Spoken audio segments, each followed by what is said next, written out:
ang dugong gumuhit ng ating kasaysayan, ng ating pagkatao, ng ating lahi, ay ang dugo ng kabayanihan. Mula sa mga bakas na iniwan ng ating mga ninuno, ating ipinagpapatuloy ang kanilang nasimulan sa mga paraang hinihingi ng anumang panahon. Taglay ang ipinamanang kagitingan at inspirasyon.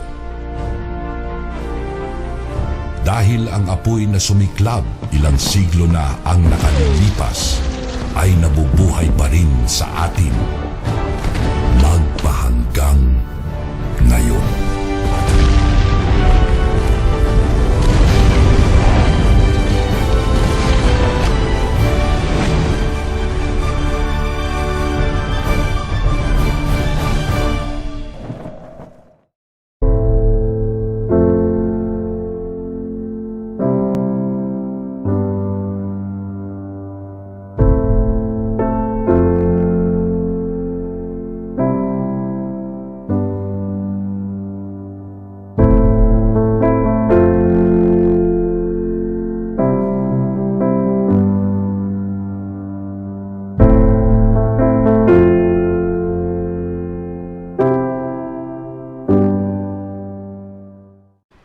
Mahigit 1,000 taon na ang nakakaraan mula nang makamit ng ating bansa ang kasarinlan.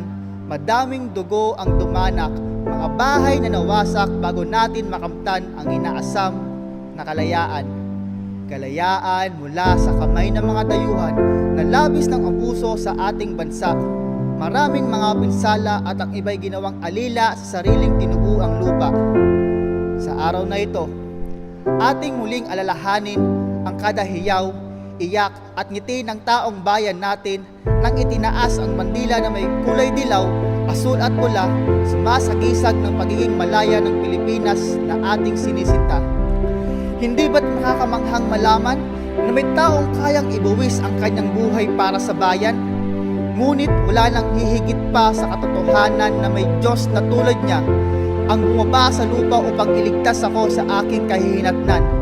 Hindi ako kailanman magiging karapat-dapat sa kanyang harapan, subalit sa wagas niyang pag-ibig sa sambayanan, kamay ko'y kanyang hinawakan.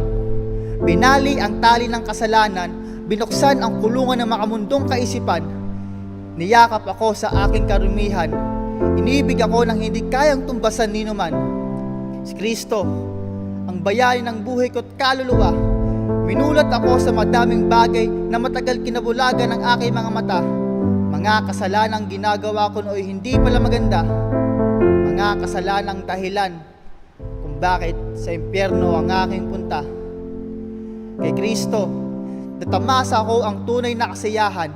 Ang aking pagkakakilanlan ay aking nalaman na tila ba isang uod na pangit sa tingin ng karamihan. Pumaloob sa tilas, nahirapan, nasaktan at nawala ng pag-asa. Sa bayaya ng Panginoon, lumabas na isang magandang mariposa. Kay Kristo, malaya ako mula sa takot at pangamba. Pumanaw man ang aking panlupang katawan, batid ko kung saan ako pupunta, sa langit na bayan kasama ang amang may likha. Malayo sa sakit at lungkot na dulot ng buhay sa lupa, dahil ako'y pinili ng banal na dugo niya. At ngayon, ako'y tunay na malaya. At sa lahat ng makakarinig ng munting akdang ito, naway wag tayong bumalik sa siyeltang gawa ng mundong ito. Ang tunay na kasarinlan ay mararanasan mo sa oras na may Kristo ka sa puso mo. Kagaya ng simbolong ito, KKK, kalayaan kay Kristo.